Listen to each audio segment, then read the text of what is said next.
Hello! Aujourd'hui, un débat. D'un côté, une personnalité terre-à-terre. Elle aime la philo et est convaincue par son point de vue. De l'autre côté, une personnalité plus charmante. Elle aime croire en la magie de la nature et elle aussi, convaincue par son point de vue.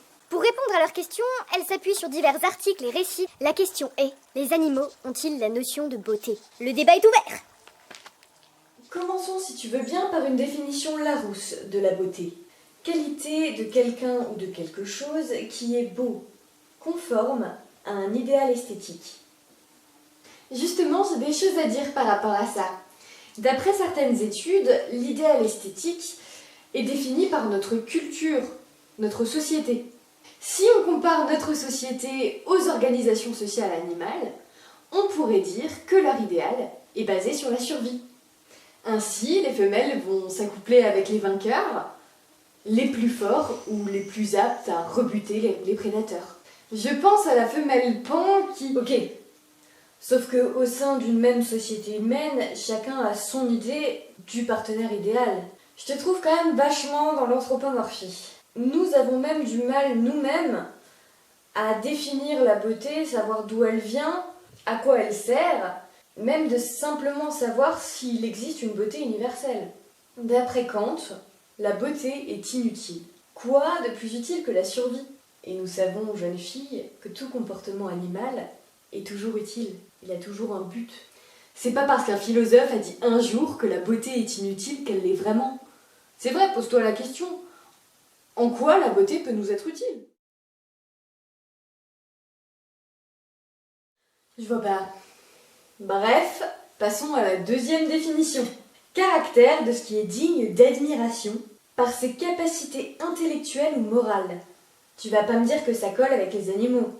Bah, si, justement. Les animaux aiment être admirés. Les retours de communication animale qu'on a eus, ils sont favorables. Le chien qui a adoré aller en concours de beauté parce qu'il était admiré. Regarde la réaction de certains chiens qui, quand on les applaudit, paradent et font les beaux. Mais alors à ce moment-là, qui c'est qui les trouve beaux? Eux-mêmes ou nous, les humains? Eux, ils sont surtout contents d'être le centre de l'attention. Ils ont appris qu'en agissant assis, qu'en allant au concours de beauté, ils sont le centre de l'attention et du coup, ils en sont contents pour ces chiens-là. Et l'histoire du chien qui se faisait refouler par la femelle jusqu'à ce qu'il se roule dans une crotte de blaireau. Elle a aimé l'odeur et elle a accepté. Et si la beauté, pour les animaux, était en rapport avec leur sens le plus développé? Les chiens ont un odorat du futur et ils adorent quand ça pue. La question qui se pose à ce moment-là, c'est est-ce que la femelle a apprécié la beauté du geste, la beauté du parfum? Ou je sais pas, l'aurait-elle juste accepté? Parce que peut-être que le fait qu'il sente la crotte de proie montrerait chez lui un signe qu'il est bon chasseur et donc un bon parti. Peut-être. Si la survie est un critère de beauté, ça match!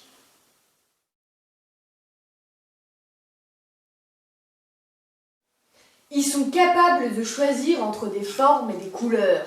Ça veut bien dire qu'ils font des choix esthétiques. Lis bien l'article.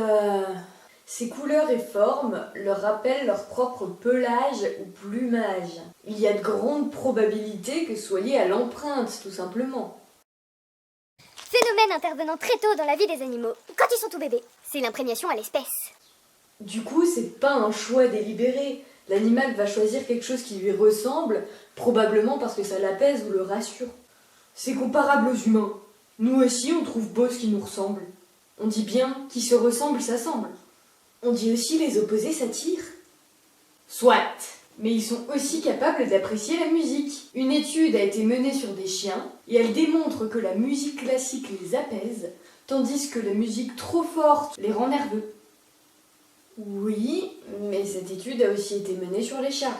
Eux préféreraient les musiques basées sur le tempo de leur ronronnement et du son émis par les petits lors de l'allaitement. Dans les deux cas, la musique va les apaiser. Mais peut-on vraiment comparer ça à de la beauté?